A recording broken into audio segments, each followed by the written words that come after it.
जय जगन्नाथ, जय श्री श्याम। क्रांति उड़ीसा मीडिया में आपका स्वागत है। मैं हूं नंद किशोर जोशी।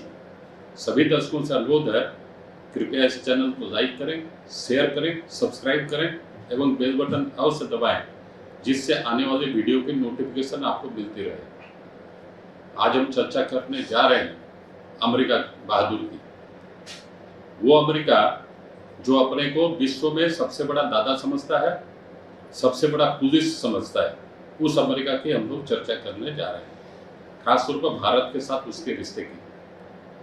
हमारा आज का मतलब हेडलाइन है या हेडिंग है, जो भी कैप्शन है, कुछ भी समझ लीजिए, वो ये है कि ऐसा कोई सगा नहीं जिससे अमेरिका ने ठगा नहीं। और उसके बाद ये तो थंबनेल गया, उसके बाद टाइटल है कि अमेरिका आजकल भारत से उसकी स्वतंत्र विदेश नीति से खपा है, उसे मिर्ची लगी है। इसी विषय के ऊपर आज हम चर्चा करने जा रहे हैं। दरअसल अमेरिका पूरे विश्व में अपने को डेमोक्रेसी का बेताज बादशाह समझ रहा है और डेमोक्रेसी के नाम से सारे विश्व में तख्ता पलट करवाता रहता है, सत्ता परिवर्तन कराता रहता है और अपने को डेमोक्रेसी का चैंपियन बताता रहता है। उसके बहुत सारे कारण हैं, क्योंकि उसका स्वार्थ ही सर्वोपरि है। चिटकी आंगुली का भी अगर कोई दूसरे का जो स्वार्थ अगर आ जाएगा, 0.01% भी किसी देश का स्वार्थ वो नहीं देखता है। अपना स्वार्थ वो 100% देखता है। स्वार्थ में वो आंधा है अमेरिका। और अमेरिका में 4 लॉबी उसको चलाती है। अमेरिका में सबसे पहले होती है लॉबी में, 4 लॉबी में सबसे पहले होती है आर्म्स लॉबी, अर्थात हथियार, अस्त्र शस्त्र। उसकी सबसे बड़ी आमदनी का जरिया होता है अस्त्र शस्त्र, हथियार। वो हथियार का सबसे बड़ा मैन्युफैक्चरर है सारी दुनिया में, और हथियार में सप्लाई भी करता है, मैन्युफैक्चरिंग भी करता है, सप्लाई भी करता है। उसकी सबसे बड़ी लॉबी, इंडस्ट्रियल लॉबी जो है, वहां पर सबसे बड़ी लॉबी है आर्म्स लॉबी। उसके बाद दूसरी लॉबी है उसकी ऑयल लॉबी, पेट्रोल लॉबी। सारे पूरे विश्व के तेल के कुओं पर अपना आधिपत्य जमाता रहता है, जमाने की कोशिश करता है। बहुत सारे तो गल्फ कंट्री जो उसकी दास्ता या गुलामी एक तरह से इनडायरेक्टली स्वीकार कर भी है।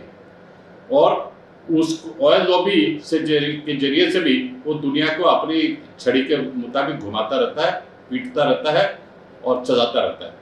तीसरी उसकी लॉबी है फार्मा लॉबी, मतलब ये जो एलोपैथी की मेडिसिन है वो उसकी तीसरी लॉबी है। और चौथी उसकी लॉबी है इंश्योरेंस लॉबी।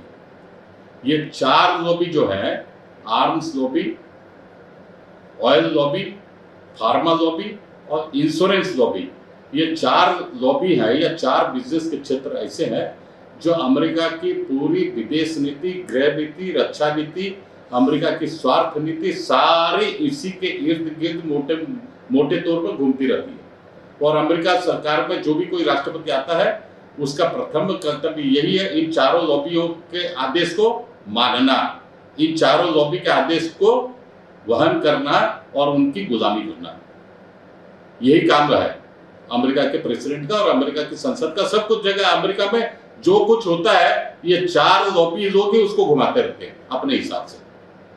अब मैं आ रहा हूं कि अमेरिका को भारत की स्वतंत्र विदेश नीति से बहुत ज्यादा मिर्ची लगी है, क्योंकि अमेरिका कभी भी, जब से हमारा देश आजाद हुआ 1947 15 अगस्त को, उसके बाद से आज तक 75-76 साल हो गए हैं, अमेरिका के नजर में भारत हमेशा से खटकता रहा था और वर्तमान भी है, खटकता है। अमेरिका कभी भी फूटी आंखों से भारत को देखना पसंद नहीं करता। उसने 1965 में भारत पाकिस्तान युद्ध के समय भी पाकिस्तान का साथ दिया था। 1971 के युद्ध के समय उसके एक पनडुब्बी वो उसने जो भेज दी थी, उस समय रिचर्ड निक्सन वहां पर राष्ट्रपति थे अमेरिका के, और उसने 7th फ्लीट भारत महासागर में भेज दी थी। लेकिन रशिया की जो एजेंसी है, रशिया की जो स्पाई एजेंसी है या रशिया की जो चातुरी है, वो अमेरिका से भी थोड़ी ज्यादा है। इसलिए तुरंत वो जैसा ही उसने पनडुब्बी भेजी, 7th फ्लीट जो उसकी है, उसने जैसे ही हिंद महासागर में भेजी और उसने सर ऊंचा किया, तुरंत उसके सामने रसिया भी दिख गया उसको, तब तुरंत वो पलायन कर गया। नहीं तो उसका उस समय 1971 वार में पाकिस्तान के समर्थन में खुल्लम खुल्ला युद्ध भारत के खिलाफ करने वाला था।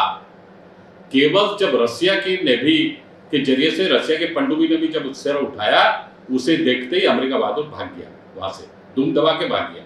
नहीं तो उस समय वो भारत को दबाने की पूरी कोशिश में था। ये मैं 1971 की वार की बात बता रहा हूँ। और उसी समय रिचर्ड निक्सन के समय उसके कुख्यात विदेश मंत्री थे, उनका नाम है डॉक्टर हेनरी किसिंजर। वैसे वो थे तो ज्यूइश, मतलब इजरायली, लेकिन अमेरिका के विदेश मंत्री थे। तो उन्होंने एक बार नहीं कई बार बोला है, सारी दुनिया में घूम घूम के बोला है, जो अमेरिका का दोस्त है, अमेरिका का दोस्त कोई नहीं है। उन्होंने खुदा खुदा बोला था, अमेरिका का कोई दोस्त नहीं है। जो ये सोचता है कि अमेरिका उसका दोस्त है, उसको अमेरिका पहले ठिकाने लगाएगा, और जो अमेरिका के दुश्मन है उसको बाद में ठिकाने लगाएगा। ये मैं अपनी तरफ से नहीं बोल रहा हूँ, ये डॉक्टर हेनरी किसिंजर की स्टेटमेंट है। मतलब साफ है, अमेरिका किसी का सगा नहीं है, और उन्होंने दुनिया को ठगा ही ठगा है। और अमेरिका केवल गणतंत्र का ढिंडोरा पीटता है, झूठा ढिंडोरा, नाटकबाजी करता है।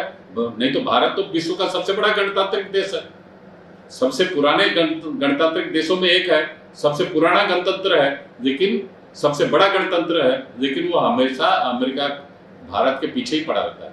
और पाकिस्तान, जिसको आधा से ज्यादा समय, जब से भारत पाकिस्तान अलग हुए, आजाद हुए, पाकिस्तान में आधे से ज्यादा समय डायरेक्ट मिलिट्री फौजियों का शासन रहा है। इनडायरेक्टली तो आज भी है, लेकिन डायरेक्टली फौजियों का शासन रहा है आधे से ज्यादा समय। और अमेरिका हमेशा पाकिस्तान के समर्थन में रहा है। मैं उदाहरण के तौर पे अभी आपको बता रहा हूँ, 26/11 जब मुंबई पर अटैक हुआ था, पाकिस्तान से आए आतंकवादियों ने जब मुंबई पर अटैक किया था, उस समय तो करीब 300 लोग मुंबई में मारे गए थे, हमारे हिंदुस्तानी लोग, सिविलियन लोग 300 करीब मारे गए थे उस समय। लेकिन उसके बाद जब हमारी जांच एजेंसियों ने जब जांचना और परखना और पता लगाना आरंभ किया, तो उसकी कड़ी अमेरिका में मिली। उस जांच की कड़ी अमेरिका में तक चली गई। और अमेरिका में एक वहां पर हेडली, अमेरिका के जो है हेडली, वहां पर वो हेडली अभी भी अमेरिका की जेल में बंद है। वो हेडली जो है, वैसे है तो वो नाम तो लगता है जैसा कि वो है डेविड हेडली, नाम लगता है जैसा वो क्रिश्चियन है, लेकिन वो है एक्चुअली कन्वर्टेड हो गया मुस्लिम में। और वो डेविड हेडली 26 मुंबई अटैक के पहले भारत में कई बार आके मुंबई में रेकी करके गया था। ये भारत की जांच एजेंसी ने प्रमाणित कर दिया है, और भारत की जांच एजेंसी ने उसको वांटेड लिस्ट में रखा है कि अमेरिका को लिखा है बारंबार पत्र कि उसको भारत को सौंपो, हम लोग उससे फर्दर इंक्वायरी करेंगे 26/11 अटैक के बारे में। लेकिन अमेरिका हाँ तो करता है, लेकिन कभी दिया नहीं उसको। और एक मुनव्वर राणा, वो भी उसी सिलसिले में वांटेड है, वो भी अमेरिका में ही है। ये तो दो गए। और एक है अभी जो लेटेस्ट अभी चल रहा है, खालिस्तान का सबसे बड़ा नेता सारी दुनिया में है, गुरपतवंत सिंह पन्नू। ये गुरपतवंत सिंह पन्नू क्या है? ये खालिस्तानी गुर्गा है, और ये CIA एजेंट है, और उसने डुअल सिटीजनशिप ले रखी है, एक कनाडा की एक अमेरिका की। वहां वो सिस्टम है कि एक आदमी 2 देश का नागरिक बन सकता है, इसलिए उसने अमेरिका और कनाडा दोनों की सिटीजनशिप ले रखी है। लेकिन वो आजकल अमेरिका में ही है, लेकिन वो एक कोई जगह में गुप्त स्थान में छुपा बैठा है। उसको खतरा है कि कभी भी भारत की कोई एजेंसी आके उसको निपटा न दे, इसलिए छुपा बैठा है। ये 3 आदमी, गुरपतवंत सिंह पन्नू, ये डिक्लेयर्ड खालिस्तानी है, और मैंने जो बताया एक डेविड हेडली और एक मुनव्वर राणा, ये 3 आदमी भारत के एजेंसियों से, पुलिस एजेंसियों से, जांच एजेंसियों के द्वारा वांटेड आतंकवादी है, और वो अमेरिका में छिपे हुए हैं। और भारत सरकार बारंबार कई वर्षों से उनकी मांग कर रही है कि इनको वापस भारत भेजो, लेकिन अमेरिका बहादुर कभी भेजता नहीं है। अभी रिसेंटली अमेरिका ने एक विकास यादव की मांग रखी है भारत के सामने कि विकास यादव जो है वो हमारे वांटेड लिस्ट में है, और वो गुरपतवंत सिंह पन्नू को मारने की उसने कोशिश की है, तो उसको हमको सुपुर्द करो। भारत सरकार को बोल रहा है, अरे भैया तुमको तो 10-15 साल से भारत सरकार मांग रही है कि वो हेडली को और वो राणा को उनको भेजो, और पत्तू को जो गुरु पतवंत सिंह पन्नू को भेजो, वो तो तुम्हें सुनाई देता नहीं हो, तुम सुनते नहीं हो। लेकिन अभी विकास यादव का नाम अभी जुमा महीना 20 दिन पहले ही आया है, उसके तुम मांग कर रहे हो। तो भारत सरकार ने भी एकदम स्पष्ट तौर पर बोल दिया है कि भैया 3-2-1 लो, अर्थात डेविड हेडली को दो, मुनव्वर राणा को दो, गुरु पतवंत सिंह पन्नू को दो और एक विकास यादव को ले लो। अब अमेरिका बहादुर का दिमाग घूम गया कि भैया एक लेने के लिए 3 देने पड़ेंगे। अच्छा, अगर 3 दे दिए तो खालिस्तानी मूवमेंट खत्म, क्योंकि वो तो खालिस्तानी मूवमेंट का सबसे बड़ा सरगना है गुरु पतवंत सिंह पन्नू। और ये जो 2 जन है बाकी, ये दोनों का तो लिंक 26/11 मुंबई अटैक से है। और अगर भारत की एजेंसियों के सामने ये तीनों पड़ गए, खालिस्तानी आंदोलन तो एक तरह से रफा दफा हो जाएगा। अमेरिका के भी 26/11 पाकिस्तान जो अटैक किया था मुंबई पर, उसमें अमेरिका का भी क्या लिंक है, अगर है वो भी साबित हो जाएगा। इसलिए अमेरिका बहादुर इन तीनों का नाम ही नहीं लेता है, क्यों विकास यादव की मांग कर रहा है। अरे भैया, नेचुरल जस्टिस है, तुम्हारे 3 बंदों को भारत ने मांगा है, 3 बंदों दे दो, भारत सरकार बोल रहा है, और तुमने 1 बंदा मांगा तो हमसे दे दो, बात खत्म। लेकिन अमेरिका वो चाहेगा नहीं कभी। अब मैं आ रहा हूँ दूसरी बात के ऊपर। भारत से उसको भारत के विकास पर, भारत की स्वतंत्र विदेश नीति पर उसको क्यों मिर्ची लगी है? वो दरअसल चाहता है भारत चाइना का किसी भी तरह युद्ध छिड़ जाए, और युद्ध छिड़ जाने से, क्योंकि उसका वो अपने हिसाब से चाइना, रसिया और भारत, इन तीनों को वो बहुत बड़ा परम शत्रु मानता है अपना। उसमें वो आजकल वो 1 नंबर में रखा रसिया को, 2 नंबर में चाइना को, 3 नंबर में इंडिया को। तो वो चाहता कि इंडिया अगर चाइना दोनों आपस में भिड़ जाए तो भारत जो उभरती हुई ताकत हो रही है वैश्विक मंच पर और विश्व अर्थनीति पर, जो उभरती हुई ताकत उसकी दिखाई दे रही है, तो अगर वार हो गया चाइना और इंडिया में, दोनों के दोनों हमारे दुश्मन है अमेरिका की दृष्टि से, तो वो चाहता है कि दोनों के दोनों भिड़ जाए, दोनों के दोनों नष्ट हो जाए, तो हमारे दोनों आज भविष्य के कांटे दोनों खत्म हो जाए। वो अमेरिका की नीति है। लेकिन मोदी सरकार जो इतनी बेवकूफ नहीं है, वो ठीक है, चाइना बॉर्डर के ऊपर अमेरिका माने भारत और चाइना को कुछ पंगेबाजी है, और भारत ने प्रेशर बना के रखा है। कुछ तो वो जो गलवान में जो आ गया था, वो कुछ तो वो पीछे भी चला गया है और आगे भी जाएगा। ऐसी भारत सरकार की मंशा है कि वो भविष्य में, निकट भविष्य में जाएगा भी पीछे। मतलब भारत सरकार अपने फैसले खुद लेती है, स्वतंत्र विदेश नीति है उसकी, उसको अमेरिका को उससे बहुत चिढ़ है। और एक क्या चाहता है कि अभी बारंबार आर्म्स ट्विस्टिंग कर रहा था भारत की, कि जो S-400 जो डिफेंस सिस्टम है, भारत ने उससे खरीदी है रशिया से, और दूसरे भी जो सब मिसाइल टेक्नोलॉजी, वो ब्रह्मोस मिसाइल भारत ने खरीदी है। वो ब्रह्मोस मिसाइल तो भारत में खरीदी नहीं है, ट्रांसफर ऑफ टेक्नोलॉजी भी हुई है, और वो ब्रह्मोस मिसाइल भारत में बनकर आजकल एक्सपोर्ट भी कर रही है, फिलीपाइंस को दी है। जो फिलीपाइंस चाइना का दुश्मन है, उस फिलीपाइंस को भारत ने ब्रह्मोस मिसाइल एक्सपोर्ट की है। ऐसे दूसरे तो इंडोनेशिया, मलेशिया और कई देशों ने भारत से मांगा है ऑफर कि भैया हमको भी ब्रह्मोस मिसाइल चाहिए, आप हमको भी दो। वियतनाम ने मांगा है। तो भारत चाइना के इर्द गिर्द जितने भी चाइना विरोधी देश है, उनको भी वो सप्लाई करेगा भविष्य में। तो ब्रह्मोस मिसाइल जो भारत में बन रही है, रशिया की है, उससे अमेरिका को चिढ़ है। S-400 जो भारत ने खरीदा है रशिया से, और चाइना पाकिस्तान दोनों के बॉर्डर पर लगाया, उससे अमेरिका को चिढ़ है। इसके अलावा जो फ्रांस से जो राफेल जो भारत ने खरीदी है, वो अब मेक इन इंडिया होगा। जितनी खरीदी है उसमें भी थोड़ा बहुत अभी मेक इन इंडिया चल रहा है। अब आगामी जो भी सौदे होंगे फ्रांस से, वो सारे के सारे मेक इन इंडिया होगा, मतलब ट्रांसफर ऑफ टेक्नोलॉजी होगा। अमेरिका का क्या शर्त रखता है? एक तो अमेरिका अपना जो टॉप क्लास जो उसके हथियार है वो किसी को सप्लाई नहीं करता, उसके जो 2nd, 3rd, 4th ग्रेड हथियार है वो सब सप्लाई करेगा, उसकी भी ट्रांसफर ऑफ टेक्नोलॉजी नहीं करेगा। ये सबसे बड़ी अमेरिका की बीमारी है दूसरे देशों के लिए। तो भारत आजकल बोलता है कि भैया हम जो भी हथियार खरीदेंगे, ट्रांसफर ऑफ टेक्नोलॉजी होनी चाहिए। अगर रशिया तैयार है, फ्रांस तैयार है, तो अमेरिका क्यों नहीं तैयार होगा? लेकिन अमेरिका को वहां के आर्म्स जो भी बोल रही है, अगर ट्रांसफर ऑफ टेक्नोलॉजी हो गया तो हमें तो भविष्य में हमारे कारखाने बंद हो जाएंगे, लोग बेरोजगार हो जाएंगे, हमारे पैसा ही नहीं रहेगा। इसलिए ट्रांसफर ऑफ टेक्नोलॉजी नहीं करना। यहाँ पर सबसे बड़ा रोड़ा वहां के आर्म्स जो भी है। और भारत का मानना है आत्मनिर्भर भारत।